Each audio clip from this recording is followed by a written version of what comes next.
Orchestra presents the Screen Guild Players.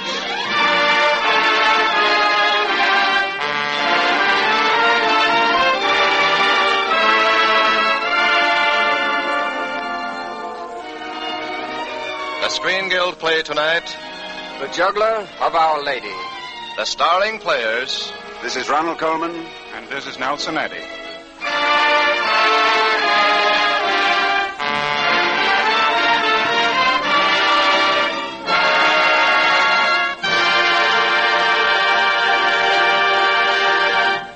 the Lady Esther Screen Guild players welcome you.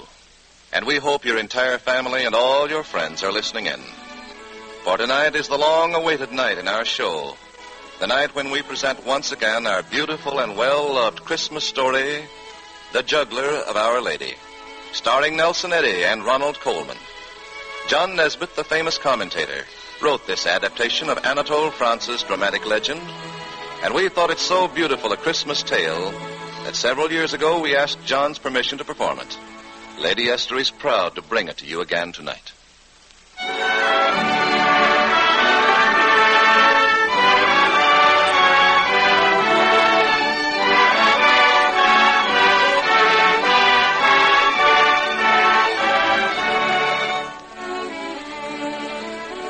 And now, Ronald Colman is here to bring you the story of the Juggler of Our Lady, and Nelson Eddy to play and sing the role of the kindly monk who befriends the poor juggler.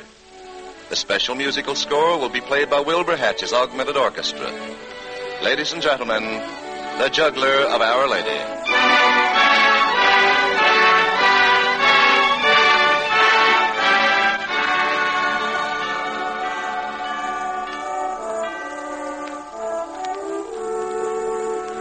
In the days when the world was young, there lived in France a man of no importance. Everyone said he was a man of no importance, and he firmly believed this himself. For he was just a poor traveling juggler who could not read or write, who went about from town to town following the little country fairs and performing his tricks for a few pennies a day.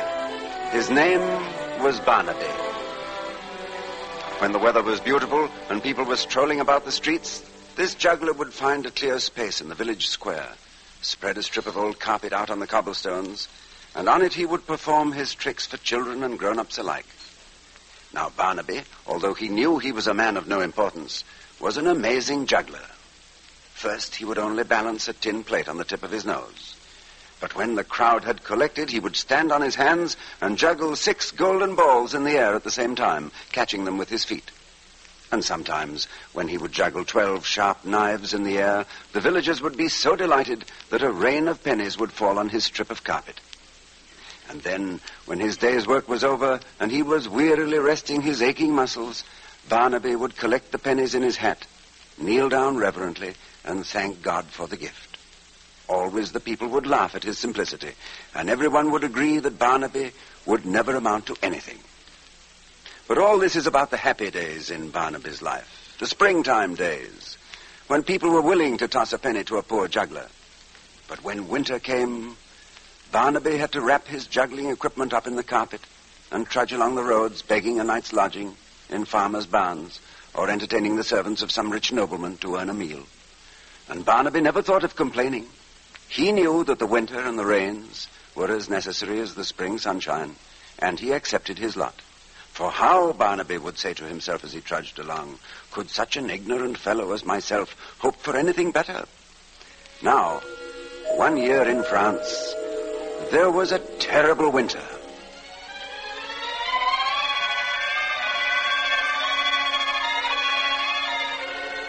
It began to rain in October, and there was hardly a patch of blue in the sky by the end of November. Yes, a terrible winter. The poor people huddled in their thatched huts and slowly starved away, and it is said that the wolves came down out of the mountains and ranged through the icy streets of Paris itself. And you can imagine what all this did to the little vaudeville entertainer whom this story is about. On an evening in early December, at the end of a dreary wet day, poor Barnaby trudged along a winding country road, sad and bent, carrying under his arm the golden balls and knives wrapped up in his old carpet. Then, as he slopped along in the mud, a faint sound came to Barnaby's ears, over the rain and the wind.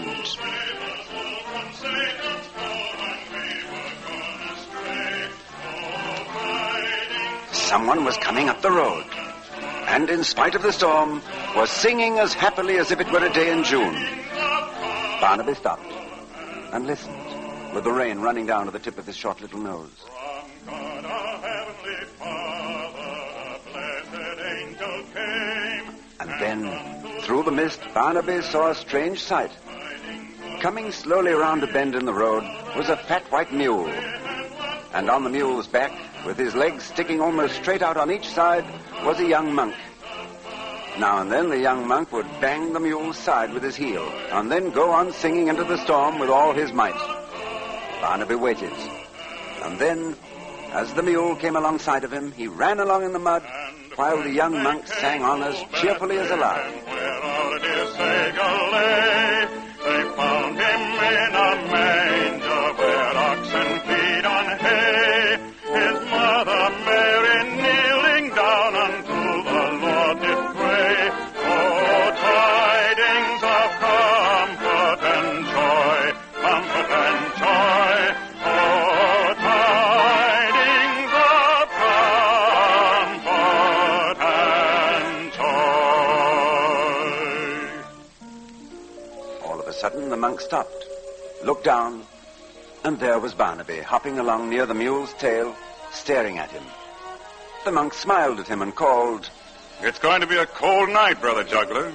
and Barnaby said, his teeth chattering, Yes, indeed, sir, very cold indeed. Well, how would you like to spend the night at the monastery, Oh, if I could only earn my lodging. But would they let an ignorant fellow like myself enter such a holy place? Ignorant? Hop on behind me on the mule, friend. And the three of us, you and the mule and I, will soon be as warm as toast. Or are we not all ignorant compared to God? Now to the Lord sing praises, all you within this place, and with true love and brotherhood each other now embrace. This holy tide of Christmas all other doth efface. Oh, tidings of comfort and joy, comfort and joy. Oh, tidings of comfort and joy. Before we continue the story of the Juggler of Our Lady, I'd like to ask you to listen to a brief word from our hostess, Lady Esther. Do you want to know what one of the most wonderful gifts of all can be to the man who's going away? It's to see the one he loves looking her very best, looking her most attractive. And why do I say that? Because, you see, when he's far away and lonely, it's his memory of her that will mean most to him. Yes, the memory of her looking fresh and young and lovely will cheer him up and be more precious to him than any ordinary gift could be. So don't deprive your man of that pleasure. Let him remember you looking your most attractive, and let him find you even more attractive when he comes home again. Now, there's nothing that can add more to your appearance, nothing that can make you more unforgettably lovely to him than a soft, smooth skin. But that doesn't mean you have to go out and buy a lot of different kinds of beauty preparations. Today, all you need for fresh, young-looking skin is just one cream, Lady Esther 4-Purpose Face Cream. Now, I don't say that Lady Esther 4-Purpose Face Cream is the only cream that will bring you results, but I do say that Lady Esther Face Cream, this one cream by itself, will take care of the 4 important needs of your skin. And I say that if you use it faithfully every morning and every night, you'll soon see a smoother, fresher, more clean-looking skin. You see, Lady Esther 4-Purpose Face Cream thoroughly cleans your skin. It softens your skin and relieves dryness. It makes your skin look lovelier by helping nature refine the pores. And finally, as though all that weren't enough, it leaves a smooth, flattering base for powder. So if you want to make the memory of you that he carries away with him a very lovely memory, start using Lady Esther 4-Purpose Face Cream.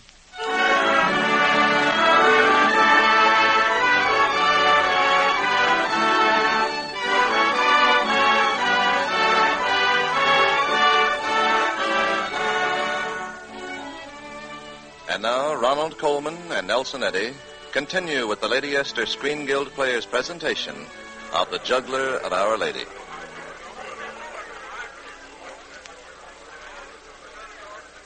Well, that night Barnaby found himself seated at the great candlelit dining hall of the monastery.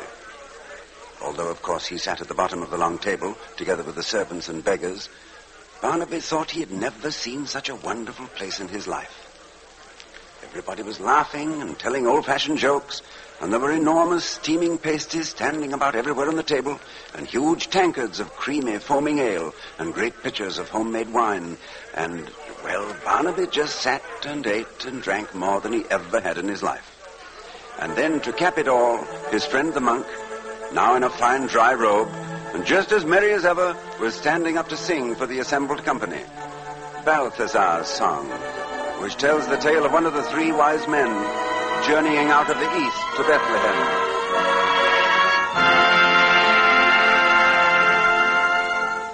The longest journey must have an end, and yet for days I've traveled o'er the desert, with naught to guide me save one brilliant star.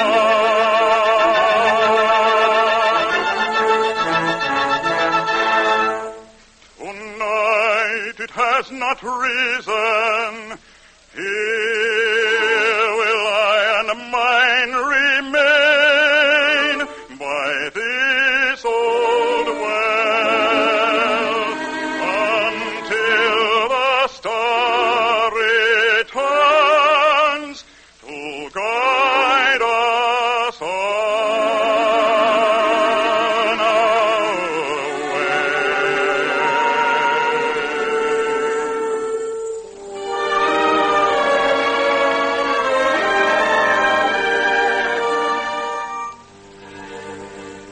The night is dark and all is drear around me. The gathering gloom doth my advance delay. Fantastic shadows shimmering confound me. Fantastic shadows shimmering confound me. Without a guide I sure must lose my way. Without a guide I sure must lose my way. The night is dark and all is drear around me. Without a guide I sure must lose my way. Without a guide I sure must lose my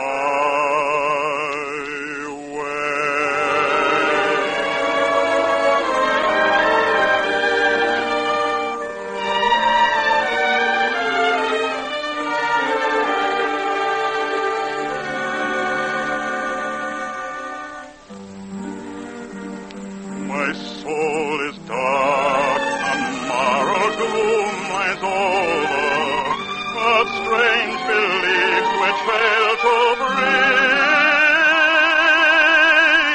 it ease. Oh, day shall rise, disperse the clouds that cover. Oh, day shall rise, disperse the clouds that cover, and point the highway to eternal peace, and point the highway to eternal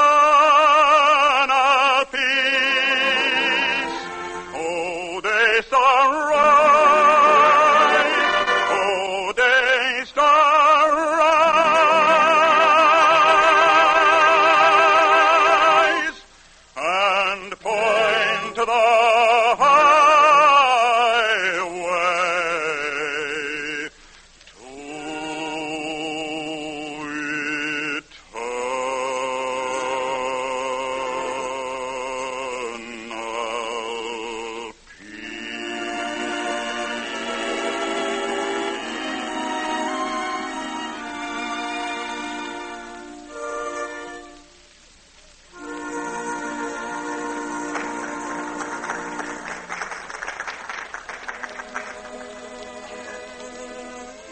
Then, as the singer sat down again, suddenly everybody looked at Barnaby, for he had risen, trembling, and was running clear around the table to where the lordly abbot sat at the head, and there Barnaby sank to his knees.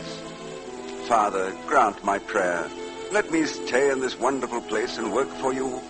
I cannot hope to become one of you. I am too ignorant. But let me work in the kitchen and the fields and worship in the chapel. The monk who had met Barnaby on the road turned to the abbot. This is a good man, simple and pure of heart. So the abbot nodded. And Barnaby that night put his juggling equipment under the cot in his cell and decided that never again would he go back to his old profession. And in the days that followed, everyone smiled at the eager way he scrubbed the floors and labored through the buildings. And everyone smiled at his simplicity. As for Barnaby, his face beamed with happiness from morning until night. Until 2 weeks before Christmas. Then Barnaby's joy suddenly turned to misery. For around him, he saw every man preparing a wonderful gift to place in the chapel on Christmas. The leader of the monks had written a scholarly book in Latin, which he was going to dedicate to God on Christmas Day. And there was Brother Maurice, who had the art of illuminating copies of the Bible. With gold and silver and rare enamels, he would place exquisite miniature paintings on the corner of each page. And Brother Marbode was completing a marvelous statue of Christ. This fine artist spent all his days in carving images in stone, so that his beard, his eyebrows, and hair were always white with stone dust. And this Christmas, he was completing one of his most inspiring works. Then there was Brother Ambrose, who wrote music, and who had completed scoring a great mass to be played on the organ during Christmas services. And Brother Joseph, who had trained the choir for weeks in an arrangement of chorales. All around, those educated, trained artists followed their work, each one of them readying a beautiful gift to dedicate to God on Christmas Day. But what about Barnaby? He could do nothing.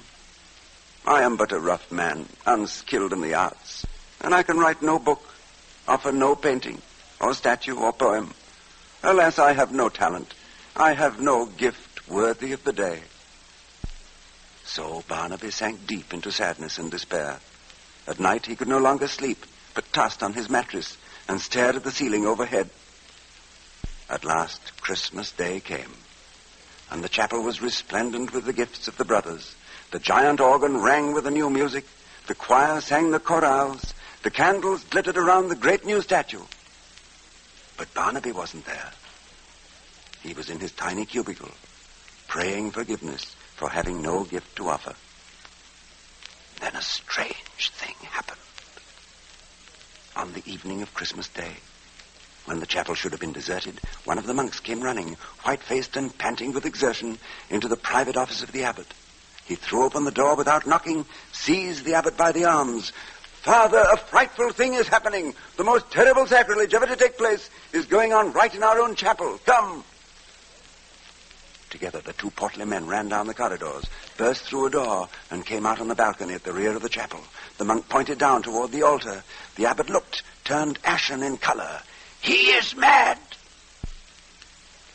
For down below, in front of the altar, was Barnaby. He had spread out his strip of carpet, and kneeling reverently upon it, was actually juggling in the air 12 golden balls.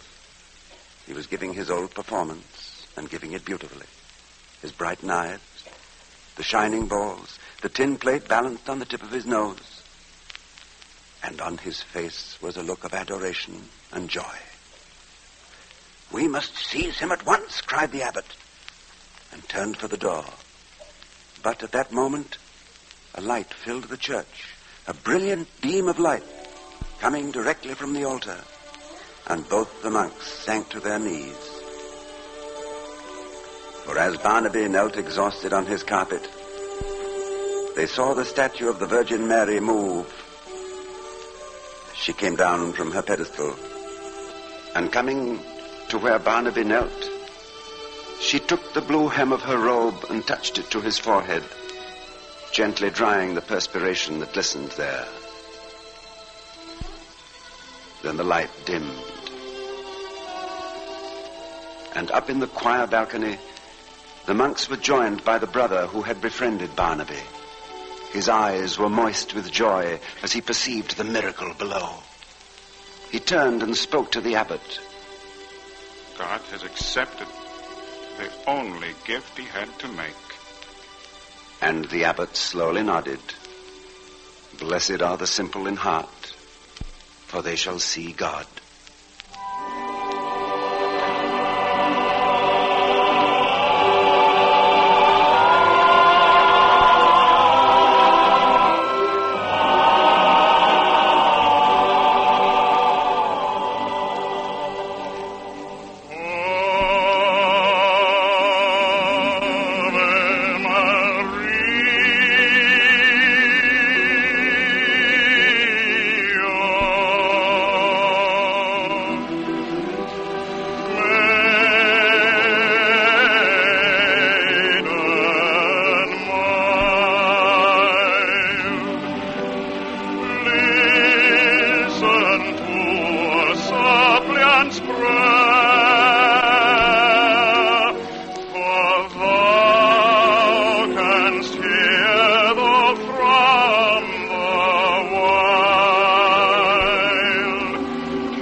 Thank you, Nelson, Eddy.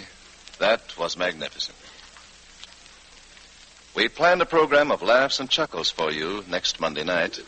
It was one of our most successful stage plays and also a most entertaining picture, The Male Animal. Our stars will be Olivia de Havilland, Joel McCrae, and Jack Carson. Ronald Colman can now be seen in the Metro-Goldwyn-Mayer picture Random Harvest. Nelson Eddy appeared tonight through the courtesy of the makers of Old Gold cigarettes. And thank you, ladies and gentlemen, to Wilbur Hatch, John Nesbitt, for their splendid contributions to this Christmas program. And now, as a sort of surprise holiday gift, Nelson Eddy returns to bring us a wonderful song which he has sung on our Christmas program for the past several years. A song which we have come to regard as a great Yuletide tradition. Ladies and gentlemen, Nelson Eddy, the choir, and the orchestra in the Lord's Prayer. The Screen Guild players are presented by Lady Esther, who wishes you good night and Merry Christmas. This is the Columbia Broadcasting System.